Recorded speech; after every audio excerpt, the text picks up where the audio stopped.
Assalamualaikum warahmatullahi wabarakatuh. Waalaikumsalam warahmatullahi wabarakatuh. Anak kelas 4, bagaimana kabarnya hari ini anak-anak? Alhamdulillah, luar biasa. Allahu Akbar. Yes, yes, yes. Anak-anak, sebelum materi kegiatan P5 hari ini, Pak Guru akan cek anak-anak apakah di antara anak-anak ada yang tidak masuk temannya. Tolong dilihat. Sherlyn. Siapa lagi? Hafiz, Sherlyn. Ya. Anak-anak, sebelum kita belajar, kita berdoa dulu yang akan dipimpin oleh ketua kelasnya. Untuk ketua kelasnya dipersilahkan. Persiapan siap. Bismillahirrahmanirrahim. Rabbi zidni ilma warzuqni fahma. Amin ya Rabbal alamin. Ini bertujuan, ini tujuannya anak-anak. Anak-anak kalau kegiatan harus tahu tujuannya. Safa, ya. Andri, dilihat. Ini tujuannya, proyek ini anak-anak bertujuan untuk mengembangkan kompetensi dan karakter pelajar Pancasila melalui kegiatan bertema kearifan lokal.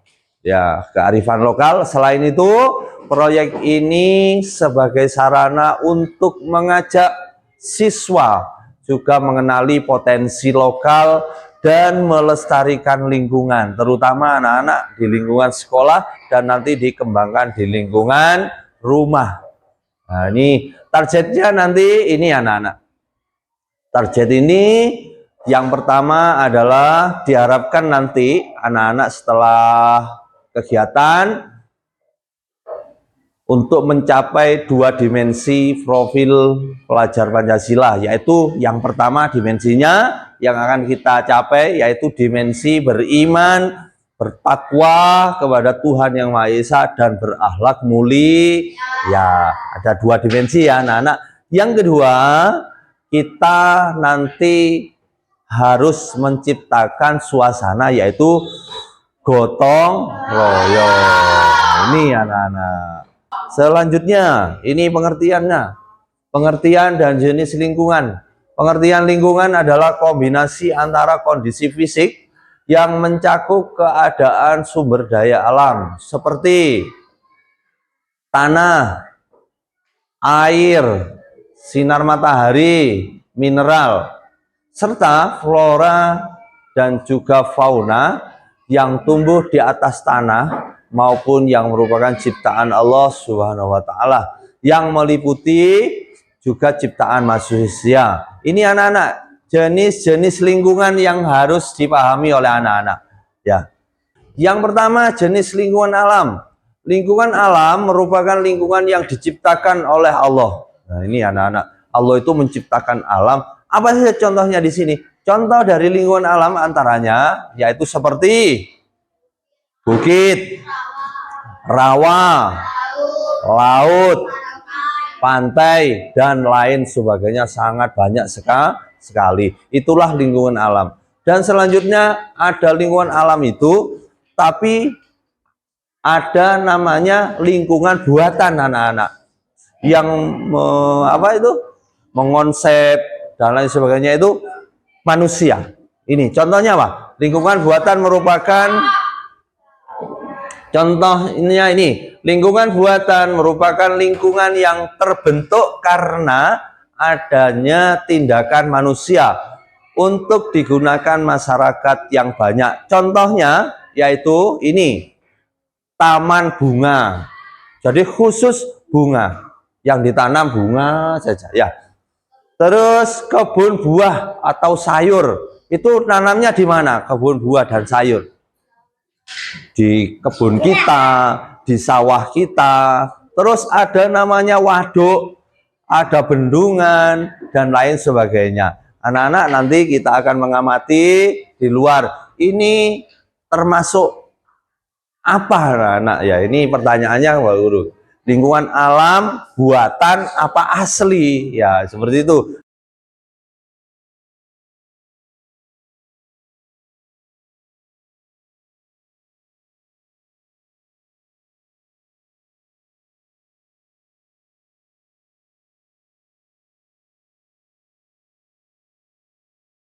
Kita harus mengetahui fungsi bagian tanaman, ya, bagian-bagian dan fungsi tanaman.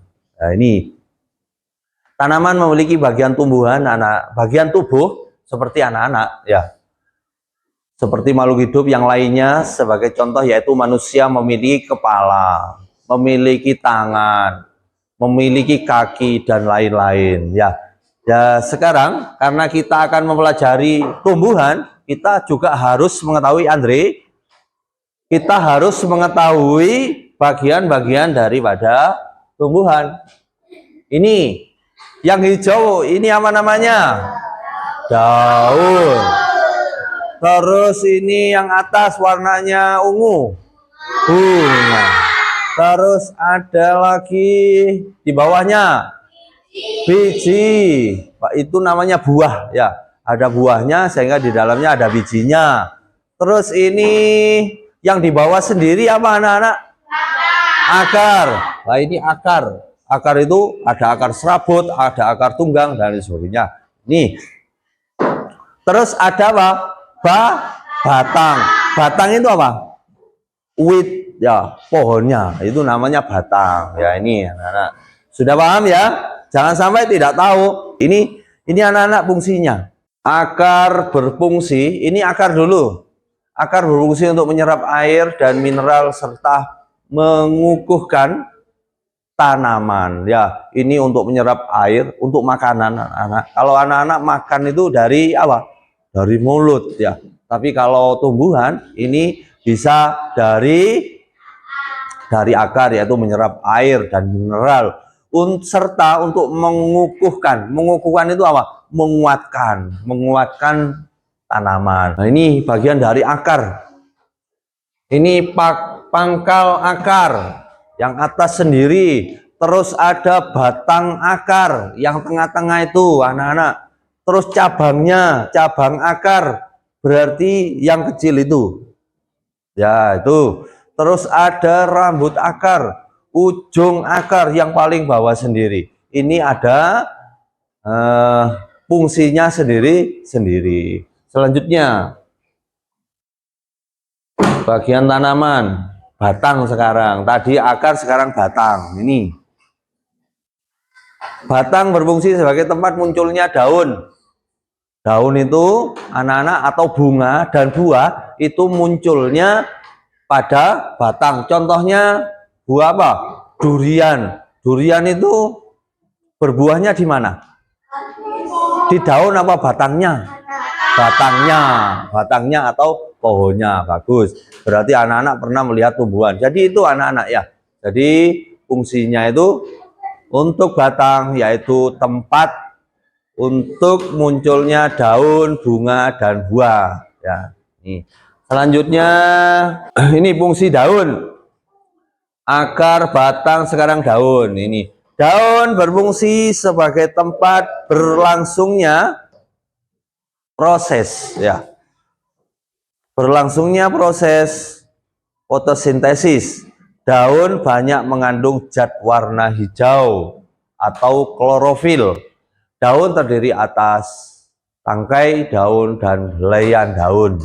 Nih, selanjutnya bagian bunga. Nah, ini tahu bunga anak-anak? Ini bunga, ya. Contohnya bunga, ini tanaman yang memiliki bunga dan ada yang tidak. Bunga berfungsi sebagai alat perkembangbiakan.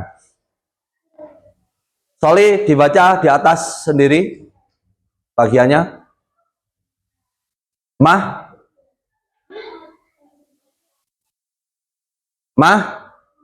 Mahkota, ya.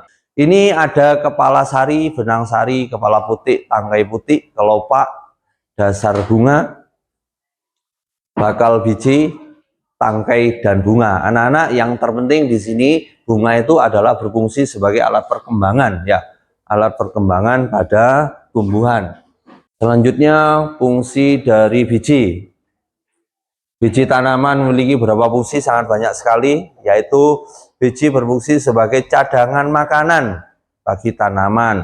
Terus biji berfungsi sebagai alat perkembangan sama dengan bunga tadi. Ini bisa ditanam dan lain sebagainya, sehingga tumbuh lagi, sehingga berkembang biak anak-anak ya. Ini anak-anak, apa yang sudah Pak Guru jelaskan tadi ketika berada di kelas tadi berupa materi itu berupa gambar. Sekarang kita langsung melihat di alam sekitar, yaitu ciptaan Allah SWT, yang mana tadi Pak Guru sudah menyebutkan ada ini apa namanya, daun, yang ini apa namanya, kalau yang bawah ini apa namanya, akar. Ya bagus sekali anak-anak, berarti sudah paham. Anak-anak, ini adalah contoh dari makhluk ciptaan Allah.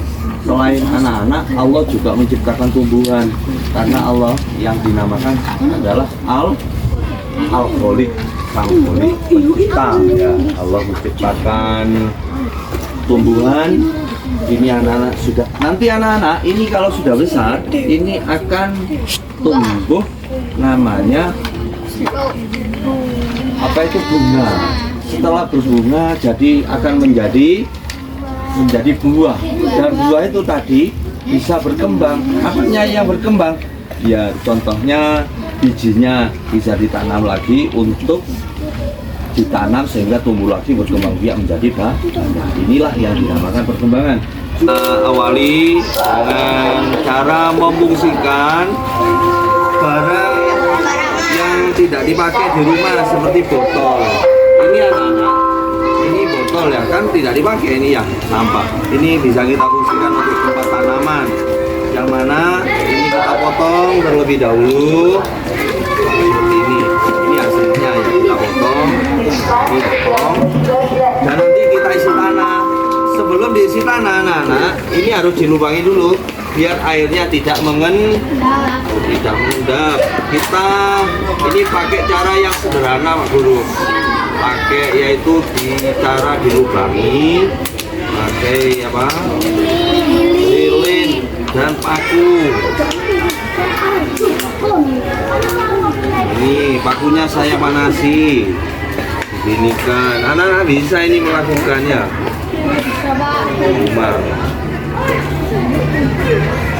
Kompor biar airnya tidak mengendap. Tolong bisa Nana ya,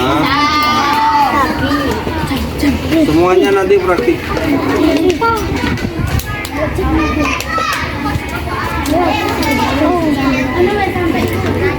Ayo semuanya bisa ambil apa, satu-satu nih, pegang satu-satu. Saya. Ambil. Nah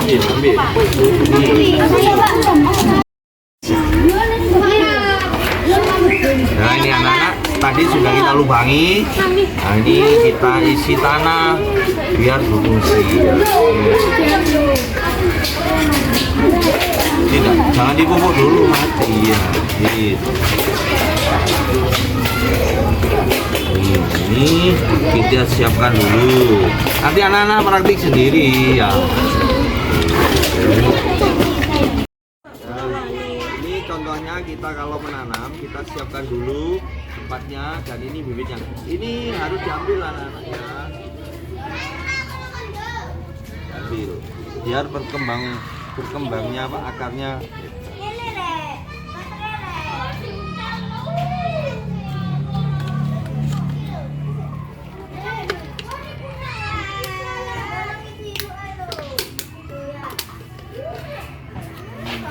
Ayo, akan sekarang menanam.